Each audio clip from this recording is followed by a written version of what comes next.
আয়াত ৪২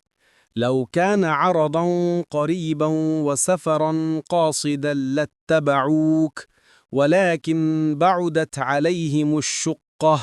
وسيحلفون بالله لو استطعنا لخرجنا معكم يهلكون أنفسهم والله يعلم إنهم لكاذبون অনুবাদ যদি সহজে সম্পদ লাভের আশা থাকত ও সফর সহজ হতো তবে তারা অবশ্যই আপনার অনুসরণ করত কিন্তু তাদের কাছে যাত্রাপথ সুদীর্ঘ মনে হল আর অচিরেই তারা আল্লাহর নামে শপথ করে বলবে পারলে আমরা নিশ্চয়ই তোমাদের সাথে বের হতাম তারা তাদের নিজেদেরকেই ধ্বংস করে